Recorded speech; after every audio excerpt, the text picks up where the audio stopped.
Me encuentro en la Plaza de las Tres Culturas. Estoy en Tlatelolco, donde el ambiente aún huele a sangre. Aún se escuchan los gritos entre ráfagas de metralletas de aquellos estudiantes que lucharon por sus derechos y al mismo tiempo fueron reprimidos, golpeados, secuestrados y asesinados por el Estado autoritario del entonces presidente Gustavo Díaz Ordaz. No somos guerreros, somos estudiantes, somos la juventud, somos los hijos de México, gritaban los estudiantes. El 2 de octubre de 1968 se reunieron aproximadamente 10,000 estudiantes aquí en la Plaza de las Tres Culturas. Ese mismo día habían tanques estacionados a las afueras de la plaza junto a las tropas del ejército. Pero dentro del mitin, estudiantes reportaron a personas con procedencia extraña, hombres rapados con un guante o pañuelo blanco en la mano izquierda. Se trataba del Batallón Olimpia, un grupo entrenado para la seguridad de los Juegos Olímpicos de México 68. Cuenta la historia que aquel batallón estaba rondando el templete de los oradores cerca del edificio Chihuahua. José Hernández Toledo será un hombre que jamás podrá olvidar la historia mexicana, pues fue el comandante de aquel batallón. Los hombres del guante blanco subieron al tercer piso del edificio Chihuahua. De pronto, un helicóptero verde del ejército comenzó a volar en círculos por encima de la plaza y al estilo de la guerra de Vietnam, lanzó unas bengalas.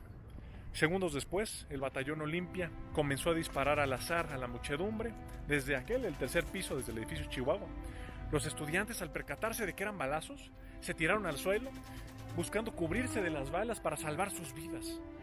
Posteriormente, los soldados que se encontraban fuera de la plaza entraron y también comenzaron a disparar. Los jóvenes caían, pues las balas venían de todos lados. Los gritos se mermaban entre el ruido de las ametralladoras. La matanza no se detenía ahí. Los jóvenes seguían aterrorizados, corriendo de las ráfagas de balas. Se dice que el fuego duró horas, con todo y hasta disparos de tanque. La matanza se dio entre el batallón Olimpia de allá, el edificio Chihuahua, en medio de los estudiantes, y del otro lado, del ejército que respondía a los disparos del batallón Olimpia. Según ellos, no sabían de dónde venían aquellos disparos. Elena Poniatowska, en uno de sus libros, citó el testimonio de una madre que buscaba a su hijo desde una ventana y que contó 65 cadáveres en un solo lugar. Comenzó a llover y el agua se mezcló con la sangre de los jóvenes en el piso, de los jóvenes inocentes. Incluso al día siguiente se continuaban escuchando disparos al azar. Se dice que fusilaban a los jóvenes. Los detenidos aquel miércoles 2 de octubre de aquel rojo amanecer fueron más de 2,000 a quienes los golpearon, desnudaron, torturaron y humillaron. Posteriormente enviaron a los jóvenes detenidos a un campo militar, al número 1.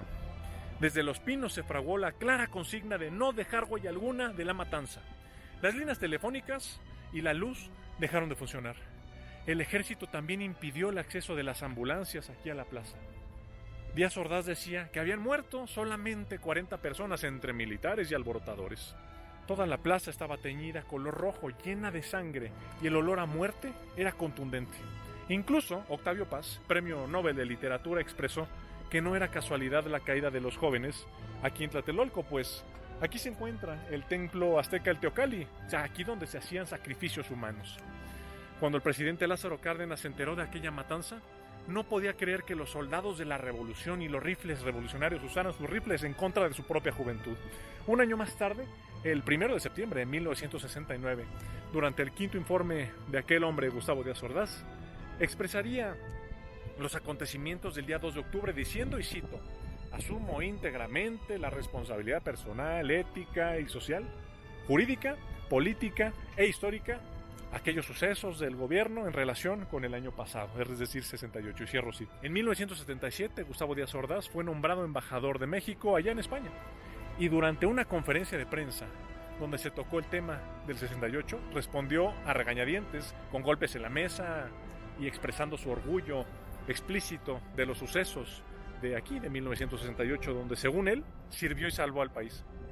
Sin duda alguna, las llagas y las heridas de las familias mexicanas jamás sanarán, pues nuestro México tuvo un parteaguas antes y después de Tlatelolco.